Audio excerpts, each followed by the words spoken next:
যুক্তৰাষ্ট্ৰৰ ৰাষ্ট্ৰপতি ডোনাল্ড ট্ৰাম্পৰ মাজত টেলিফোনিক বাৰ্তালাপ হ'ল। বাৰ্তালাপত যুদ্ধ অন্ত পৰাৰ বাবে ভাৰতবৰ্ষৰ প্ৰধানমন্ত্ৰীয়ে কামনা কৰি ট্ৰাম্পক আহ্বান জনাইছে যাতে যুদ্ধৰ সোনকালে অন্ত পেলোৱা হওক। শীঘ্ৰেই হৰমুজ প্ৰণালী মুকলি হোৱাৰ আশা প্ৰধানমন্ত্ৰীৰ। শান্তিৰ স্বাৰ্থত ট্ৰাম্পৰে যোগাযোগত থকাৰ প্ৰতিশ্ৰুতি দিছে নৰেন্দ্ৰ মোদীয়ে। সংঘাতেৰে শান্তিৰ পথ লোৱাৰ আহ্বান নৰেন্দ্ৰ মোদীৰ। ইয়াত দুই নেতাৰ বিশেষ আলোচনা আৰু কি কথা আলোচনা হ'ল আমি গোটেইখিনি আপোনালোকক জনাব বিচাৰিছোঁ।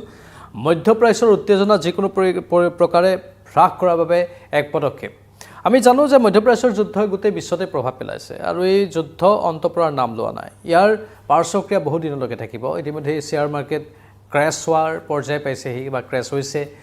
সোণৰ দাম কিছু পৰিমাণে হ্ৰাস হৈ আহিছে। সমান্তৰালভাৱে আন ক্ষেত্ৰত ৰন্ধন গেছৰ নাটনি বা এইবোৰ সংকটটো দেখা দিছে। সেই বাতৰিবোৰ আমি ধাৰাবাহিকভাৱে সম্প্ৰচাৰ কৰি আছোঁ। বিভিন্ন প্ৰান্তত আকৌ উদ্যোগ প্ৰতিষ্ঠান বন্ধ হৈ পৰিছে।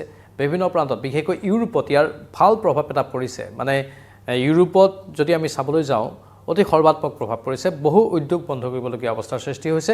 প্ৰকৃত অৰ্থত এয়া অতি বেয়া প্ৰভাৱ, কিন্তু মানে অতি ভয়ংকৰ ৰূপত এই হেঁচাটো যুদ্ধৰ ফলত তাত পৰা আমি দেখিবলৈ পাইছোঁ। এতিয়া ভাৰতবৰ্ষৰ প্ৰধানমন্ত্ৰীয়ে কি ক'লে মধ্যপ্ৰাচ্যৰ উত্তেজনা প্ৰশমনৰ ক্ষেত্ৰত। প্ৰধানমন্ত্ৰী মোদী আৰু ৰাষ্ট্ৰপতি ট্ৰাম্পৰ মাজত মধ্যপ্ৰাচ্যত চলি থকা শেহতীয়া যুদ্ধসদৃশ পৰিস্থিতি বা এই যুদ্ধৰ সন্দৰ্ভত বিতং আলোচনা হয়। বিশেষকৈ ইৰাণ আৰু ইজৰাইলৰ মাজত বৃদ্ধি পোৱা সংঘাত কেনেকৈ হ্ৰাস কৰিব পাৰি আৰু বিশ্বৰ শান্তি কেনেকৈ অটুট ৰাখিব পাৰি সেই সন্দৰ্ভত দুয়োগৰাকী নেতাই গুৰুত্ব আৰোপ কৰে। দ্বিতীয়তে বিশ্ব অৰ্থনীতি আৰু ইন্ধনৰ মূল্যৰ কথাও আলোচনা কৰা হয়। যুদ্ধৰ ফলত খাৰুৱা তেলৰ মূল্য যিদৰে বৃদ্ধি পাইছে তাৰ ফলত ভাৰতৰ দৰে উন্নয়নশীল দেশসমূহৰ ওপৰত পৰা প্ৰভাৱৰ বিষয়ে নৰেন্দ্ৰ মোদীয়ে ট্ৰাম্পৰ সৈতে আলোচনা কৰে। গোলকীয় যোগান শৃংখল গ্ল'বেল ছাপ্লাই চেইন বুলি যাক কোৱা হয় সুৰক্ষিত কৰাৰ বাবে দুয়োখন দেশে একেলগে কাম কৰাৰ প্ৰতিশ্ৰুতি দিছে। স্বাভাৱিকতেই ভাৰতবৰ্ষই এই বিষয়বোৰত সদায় সদৰ্থকভাৱে কাম কৰিবলৈ চেষ্টা কৰে আৰু সদৰ্থকভাৱে বিষয়বোৰ উত্থাপনো কৰি আহিছে। দ্বিপাক্ষিক সম্পৰ্ক আৰু কৌশলগত অংশীদাৰিত্বৰ কথাও কিছু আলোচনা কৰা হয়। ট্ৰাম্পৰ শাসনকালত ভাৰত আৰু আমেৰিকাৰ মাজত প্ৰতিৰক্ষা বাণিজ্য আৰু প্ৰযুক্তিৰ ক্ষেত্ৰত থকা সম্পৰ্ক অধিক শক্তিশালী কৰাৰ বিষয়েও এই বাৰ্তালাপত চৰ্চা হয় বুলি খবৰ আহিছে।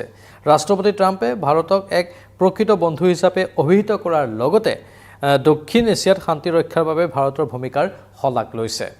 সন্ত্ৰাসবাদৰ বিৰোধী স্থিতি অঞ্চলটোত সন্ত্ৰাসবাদ নিৰ্মূলৰ বাবে দুয়োখন দেশে শূন্য সহনশীল মানে জিৰ' টলাৰেঞ্চ নীতি অৱলম্বন কৰিব বুলিও আলোচনা কৰা হয়। এই বাৰ্তালাপক কূটনৈতিক বিশেষজ্ঞসকলৰ তেওঁলোকৰ মতামত আহিছে। তেওঁলোকে কৈছে অত্যন্ত সময়োপযোগী বুলি আখ্যা দিছে তেওঁলোকে। কাৰণ বৰ্তমানৰ গোলকীয় অস্থিৰতাৰ মাজত ভাৰত আৰু আমেৰিকাৰ মাজৰ এই ঘনিষ্ঠতাই বা এই কথা বাৰ্তাই এক বিশেষ বন্ধুত্বপূৰ্ণ পৰিৱেশ সৃষ্টি কৰিছে দুয়োখন দেশৰ মাজত আৰু গুৰুত্বপূৰ্ণ ভূমিকা পালন কৰিব বুলি আশা কৰা হৈছে। তাৰ পূৰ্বে আমি ইয়াৰ আগৰ সম্প্ৰচাৰ এটাত উল্লেখ কৰিছিলোঁ যে কেনেধৰণে এই যুদ্ধৰ ফলত সা সামগ্ৰীৰ দাম বৃদ্ধি হৈছে, কিছুমান সামগ্ৰীৰ ওপৰত ভয়ংকৰ প্ৰভাৱ পৰিছে, পৰিবহণৰ ওপৰত ভয়ংকৰ প্ৰভাৱ পৰিছে। সেইখিনি কথা আমি আপোনালোকক সদৰি কৰিছিলোঁ।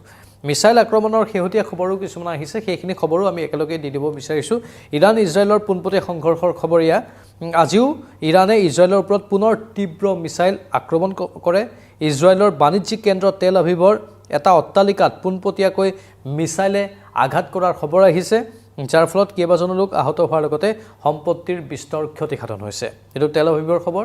আৰু ইৰাণে কি স্থিতি গ্ৰহণ কৰিছে এই ক্ষেত্ৰত ইৰাণৰ সামৰিক বিষয়াই জনাইছে যে আমেৰিকা আৰু ইজৰাইলৰ আক্ৰমণৰ বিৰুদ্ধে তেওঁলোকৰ এই অভিযান সম্পূৰ্ণ বিজয় নোহোৱালৈকে অব্যাহত থাকিব। মানে ইৰাণ আক্ৰগোজ পৰ্যায়ত বা আক্ৰগোজ স্থিতিত আছে যে আমি এৰি নিদিওঁ, আমি লাগি থাকিম, আমি যুঁজি থাকিম, আমি কোনো কাৰণতেই পিছ হুহকি নাযাওঁ।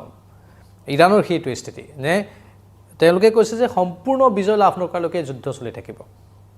ইৰাণ হয়তো আমেৰিকা আৰু ইজৰাইলে প্ৰথম অৱস্থাত ভবাই নাছিল যে ইৰাণে ইমান বেয়াকৈ লাগি ধৰিব বুলি, কিন্তু ইৰাণে তেনেধৰণে এতিয়া লাগি ধৰিছে। লেবাননত ইজৰাইলৰ স্থল অভিযানৰ খবৰ আহিছে কিছু আজিৰ দিনটোৰ। লিটানী নদীলৈকে দখলৰ পৰিকল্পনা গ্ৰহণ কৰা বুলি খবৰ আহিছে। ইজৰাইলৰ প্ৰতিৰক্ষা মন্ত্ৰীয়ে ঘোষণা কৰিছে যে ইজৰাইলী সেনাই দক্ষিণ লেবাননৰ লিটানী নদী পৰ্যন্ত অঞ্চলসমূহ নিজৰ নিয়ন্ত্ৰণলৈ আনিব আৰু তাত এক বাফাৰ জোন, যাক আমি অসমীয়াত সুৰক্ষিত বলয় বুলি কওঁ, সুৰক্ষিত এটা স্থান বাফাৰ জোন, সেই সুৰক্ষিত বলয় গঢ়ি তুলিব। ব্ৰিজ আৰু আন্তঃগাঁথনি ধ্বংস হৈছে সেই খবৰো আহিছে আজিৰ দিনটোত। যোৱা কেইদিনমানত ইজৰাইলে লিটানী নদীৰ ওপৰত থকা 5খনকৈ গুৰুত্বপূৰ্ণ দলং ধ্বংস কৰিছে যাতে হিজবুল্লাহৰ যাতায়াত ব্যাহত হয়।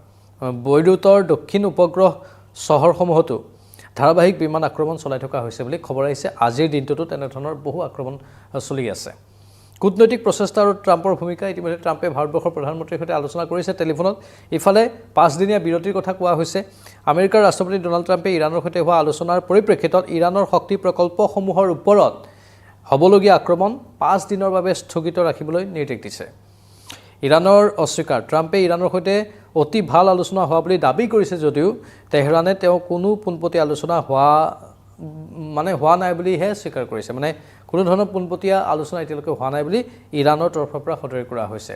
অৱশ্যে ডোনাল্ড ট্ৰাম্পে দাবী কৰিছে যে তেওঁ 5 দিনীয়া বিৰতি ঘোষণা কৰিছে বুলি। অৰ্থনৈতিক প্ৰভাৱ পৰিছে ইতিমধ্যে। গাজাৰ পৰিস্থিতিৰ কথা অলপ কৈ থওঁ আজিৰ দিনটোত। এই গাজাত যুদ্ধবিৰতিৰ চৰ্তসমূহ উলংঘা হোৱাৰ খবৰ আহি পৰিছে আৰু তাত এতিয়াও সামৰিক অভিযান অব্যাহত আছে। এয়া হ'ল গোটেই সামগ্ৰিক খবৰখিনি। কিন্তু তাৰ মাজতে ভাৰতবৰ্ষৰ প্ৰধানমন্ত্ৰী আৰু ডোনাল্ড ট্ৰাম্পে টেলিফোনিক বাৰ্তালাপত মিলিত হোৱাটো এক গুৰুত্বপূৰ্ণ খবৰ হিচাপে বিবেচিত হৈছে আৰু আশা কৰিছোঁ যাতে ভাৰতবৰ্ষইও এই সমগ্ৰ ঘটনাক্ৰমত এক অতি সদৰ্থক ভূমিকা যাতে ল'ব পাৰে। ভাৰতবৰ্ষই আহ্বান জনাইছে যাতে এই যুদ্ধ অন্ত পৰক। আজি নহয়, আজি বহুদিনৰ পৰাই এই আহ্বান জনাই আহিছে। যেতিয়াৰ পৰা তেওঁলোকৰ যুদ্ধ আৰম্ভ হৈছিল তেতিয়াৰ পৰাই ভাৰতবৰ্ষই এই আহ্বান জনাই আহিছে। ইৰাণৰ ৰাষ্ট্ৰপতিৰ সৈতেও ভাৰতবৰ্ষৰ প্ৰধানমন্ত্ৰীয়ে ধাৰাবাহিকভাৱে টেলিফোনিক বাৰ্তালাপত মিলিত হৈ আহিছে।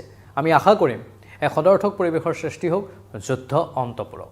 এই বিশ্বব্ৰহ্মাণ্ডই সেইটোৱে যাতে আমাক উপহাৰ স্বৰূপে দিয়ে সেয়াই আমি কামনা কৰিছোঁ। যুদ্ধ অন্ত পৰিব লাগে আৰু শান্তি বিৰাজ কৰিব লাগে। সকলো মানুহ শান্তিত থাকিব লাগে।